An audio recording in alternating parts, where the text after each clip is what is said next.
So the first thing first, for these white men who are stopping us from kneeling in our own country to respect us. This Majinglan of a white person, a mere security guard, by virtue of being white, he thinks he's superior than even parliamentarians. He thinks the color of his skin gives him more power because he has got no regard for African black leadership.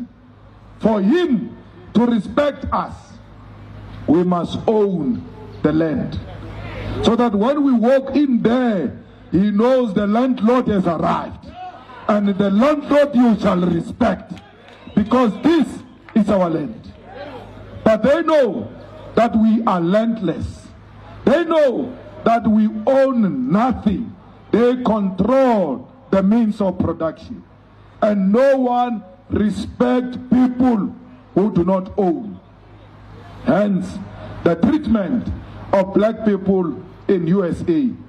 Can you imagine France marching and saying Black Lives Matter in France, where the reserve banks of other African countries are still being controlled from there?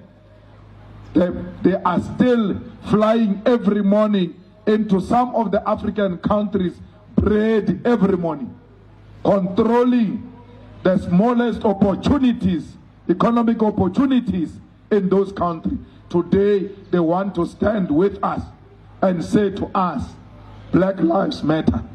We know in the EFF that Black Lives Matter, and it doesn't mean other lives do not matter.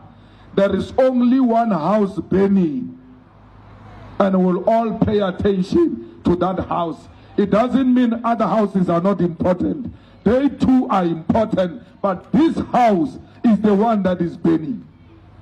So, when they killed Mr. Khoza in Alexander, the soldiers, we moved in, and we are telling you this story today reluctantly because we never wanted to tell this story. Like many other stories that we execute in the EFF genuinely without making noise. We moved into the family.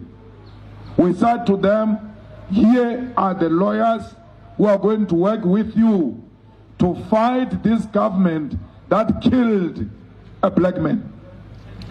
We went to court. We won the cost of the funeral and medical costs. We are now proceeding to sue government. Leave that report of the military which says the soldiers are not at fault. It's friends trying to please each other. We will meet them in a neutral court of law.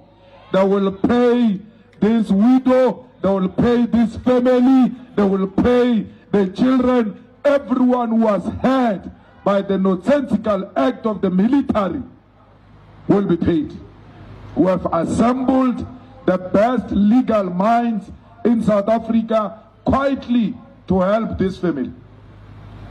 We have also buried Khoza ourselves.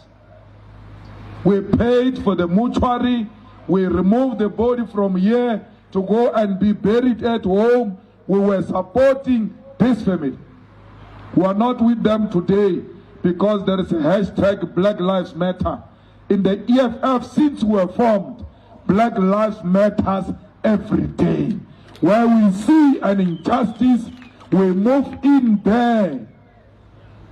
Someone was saying, why is the EFF going to picket about issues of America? What about Khoza? Free Wi-Fi. That's a problem. Limited information. We cannot be competing with fools who thrives on hashtag so-and-so must fall.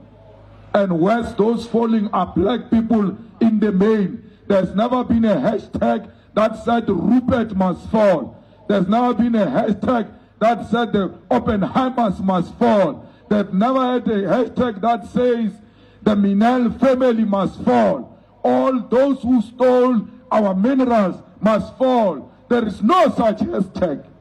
Those who suffer from self-hate, Every morning they target a black face, it must fall. This EFF is going to Pretoria. What about Kozaye? You are forcing us to tell you things that we don't want to talk about. Because when we help genuinely, we shouldn't even take pictures.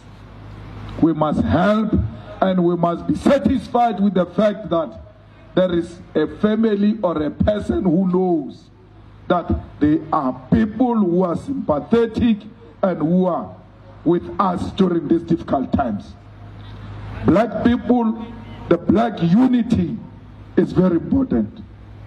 They will only respect us if we have unity of purpose. It is not only whites in South Africa who are racist. The Indians too are racist and don't treat our people with respect. In the continent of Africa, it's not only whites and Indians, even the Chinese have moved into our country, into our continent. They want to be the new colonizers. They are even teaching our children their own language in our own continent, yet they do not learn our own languages if they want to come and trade in Africa. So they must know, Chinese, the Indians must know that the black unity will teach them how to respect fellow human beings. We don't want a world of white, of Chinese. We want a world of humanity where we coexist as human beings, not as female, not as male, not as black, not as white,